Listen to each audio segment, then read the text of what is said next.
Hey everyone, welcome back to the channel. This is going to be a special video where we take a look at an interview from the CFO of Cumulus Media.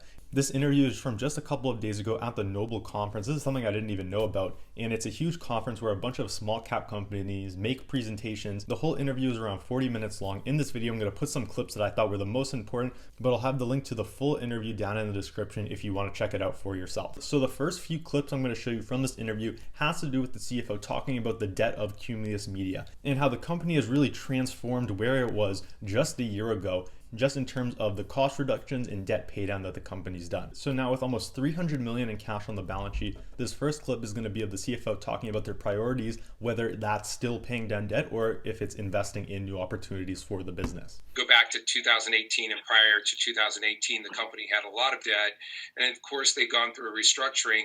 And I was just wondering, you're in a better position than your predecessor was, carrying all that debt and knowing and the capital allocation and knowing where to spend.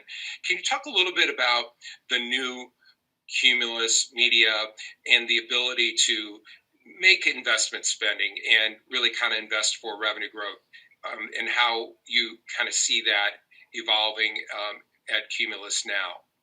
Right. Good question. So as you mentioned, the debt reduction over the past several years has been significant, just under $600 million of net debt reduction. Which gives the company lots of flexibility to make the investments as you talk about. But this year has been really a transformational year for the company. So if you think about what we've been able to accomplish this year, and it's been a brutal year for everybody given COVID in our business. If you said we'd start the year where our revenues would be severely impacted, for example, second quarter revenues down almost 50%, we'd have a pandemic, but we'd still end the year reducing net debt by approximately $300 million. No one would believe that. Now, to your question on reinvestments, we do have the ability, by virtue of our asset sales, to reinvest monies into the business, putting aside our free cash flow. But in terms of contractually, some of those debt proceeds have to be, asset sale proceeds have to be used to reduce debt unless we make investments. And so we did reduce debt at the end of the third quarter, then into the fourth quarter based on our contractual obligations. And under our reinvestment rights, we have about $130 million that we can reinvest either internally or externally without having to pay down debt. Having said that, so some of the things we'll use for the reinvestments will include CapEx, and we haven't talked about our CapEx budget for next year, but we'll use some of that money for CapEx. And then we'll have this bucket to reinvest in the business if we want to, instead of paying down debt. Having said that, the bar for any reinvestment for us is pretty high because we know we have a fixed, a good and strong return on our cash by reducing debt. And I think what we've seen, and I think we've benefited in this environment, a tough environment, so companies that have more financial flexibility, less leverage, have the ability to weather the storm. And so we will make investments to grow the business when we see a good return. We're not just going to spend the money for this because we have it. And it's a fine balance that we look at. We have to look at return on capital, return on other sources, where the company's moving strategically, and what's available in the market. So I like what the CFO says here, because even though they're leaving the door open to potentially investing with that cash, their main priority is still paying down debt. And I specifically like a few of the things he said. The first thing he said is that they have a high bar for reinvestment, right? They know that they're getting a high return guaranteed just by paying down the debt. And so to take that money and invest it towards something else, they're going to have to make a higher return than just paying down that debt, which in this environment is going to be pretty challenging to do. Another thing that he said that I really liked is that he wants to be one of the few companies that are able to weather a financial storm, right? He says companies with more financial flexibility are able to weather the storm better and can take advantage of those opportunities instead of companies that are over leveraged and when that storm comes are just trying to survive. This is the right mindset I like to see management of a company have, and it's very reminiscent of what Warren Buffett says when asked why he's holding a lot of cash on his balance sheet. He says he just wants to be in a position to weather a financial storm if and when it comes. Now, this next clip is going to be him specifically explaining what amount of the cash is going to go towards the debt paydown, and then what amount they would look for to see if that could be used for investment. Obviously, you had a large cash position in the third quarter. At the end of the third quarter, you indicated that a portion of that's going to be for investment spend, a portion of that's going to be for debt. Can you kind of give us a little bit more color on what that portion was towards debt reduction and what you anticipate keeping on the side for investment spend?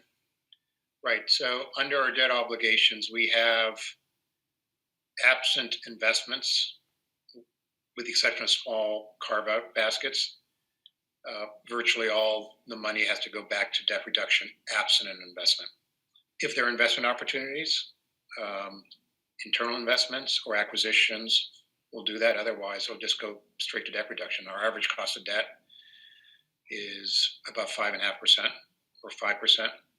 And so if we used $100 million of debt, cash to pay down debt, that's extra $5 million of cash flow to the business.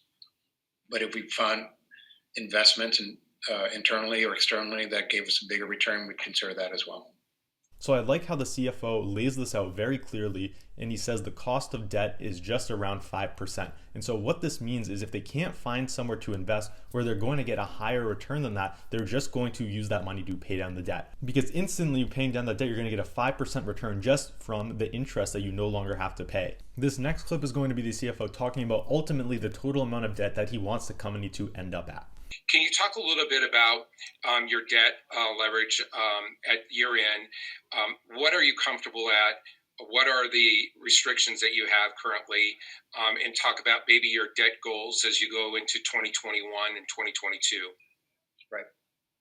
So as I mentioned, since bankruptcy, coming out of bankruptcy or restructuring, we reduced debt by about $585 million. And through the first 3 quarters of this year, net debt was down over $300 million. So as of the end of September, net debt was about $700 million versus $1.3 billion 3 years ago. So that's a huge delta. Now, given the pressures on EBITDA, our debt to EBITDA ratios were high. I mean, they were 7.7 times as of the end of the third quarter. And that's not a surprise because what happened. So pre-bankruptcy, we had a target to get down to 4 times debt to EBITDA. And we were pacing nicely at that level and probably would have achieved that this year were not for COVID. And so right now, I mean, we haven't had a discussion in terms of, is that still the same target? Should it be lower? Certainly, in my view, it's not going to be higher. And we'll revisit that when we get back into the normal run rate, because this year, again, is going to be a transition year. Having the flexibility to reduce the leverage gives us a lot of optionality, whether it's for M&A, return on capital, et cetera. And so it's something we'll focus on. Don't know if our long-term leverage target will still be at 4 times or a little bit less, but having less leverage in this environment and also having the flexibility of our capital structure has been huge. With the exception of the ABL facility, it's all covenant light, no maintenance covenants, and the debt matures in 26. So we're in a really, considering the environment, a pretty favorable position. So this also answered a question that I had with the company. When I first invested in Cumulus, they obviously had a lot more debt than they do now. And in their 2019 presentation, they said they wanted to get their net leverage down to around 4 times. And this is something I was wondering myself, with everything we've seen, is that still the target or should it be lower? And the CFO mentioned that it probably will be lower now with the current economy we're in, where everything could shut down at a moment's notice. It's pretty clear gonna want to be more deleveraged than 4 times EBITDA. Now, myself personally, I'm always a fan of less debt, so I think a target of around 3 times EBITDA would be a lot better for the company, would put them in a much better financial position to not really have to worry about the debt at that point. Even better would be 2 times EBITDA. To be able to cover the debt with just 2 years of earnings would put them in an excellent financial position. Obviously, this is looking out a few years down the road, but I think they could easily achieve this if they continue paying down the debt at the rate that they have been. And if they did that, that would make them one of the healthiest radio companies on the stock market.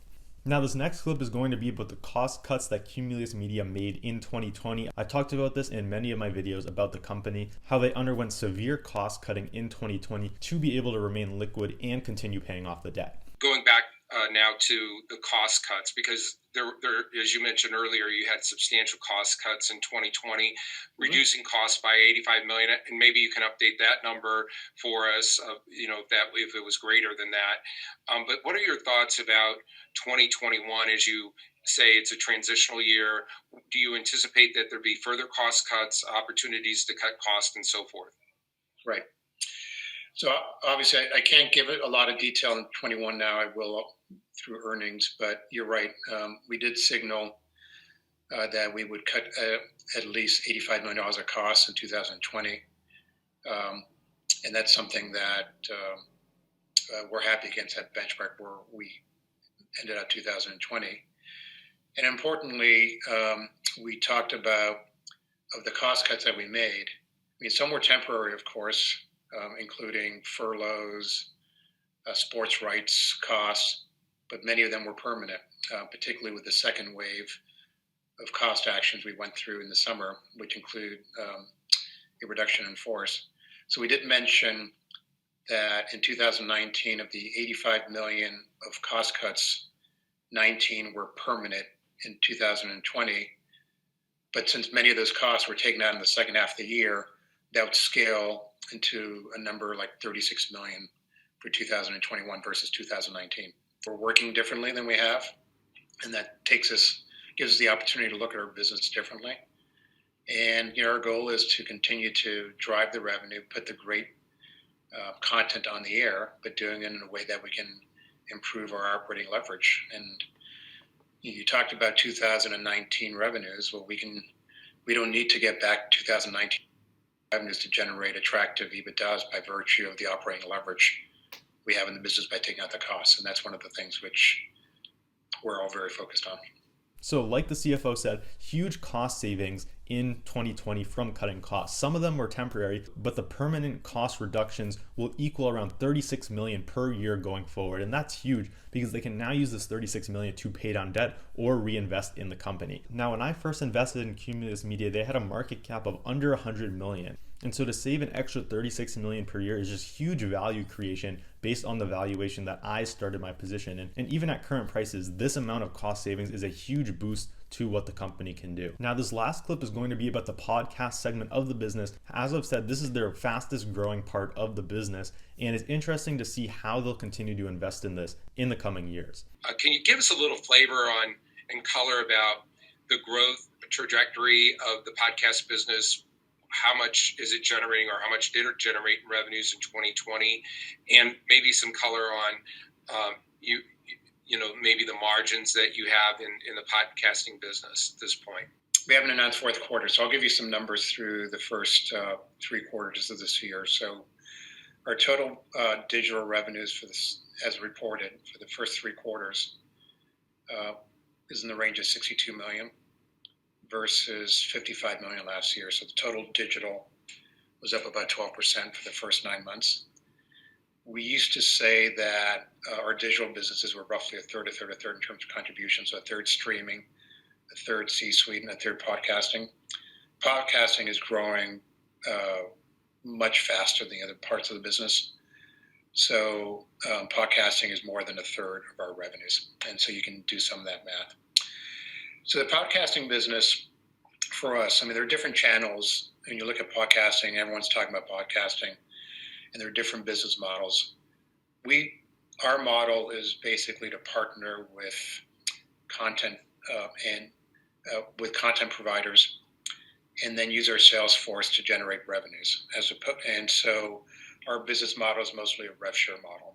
Even if we had the money, we would not spend $100 million to get Joe Rogan just because we want his podcast. That's not our business.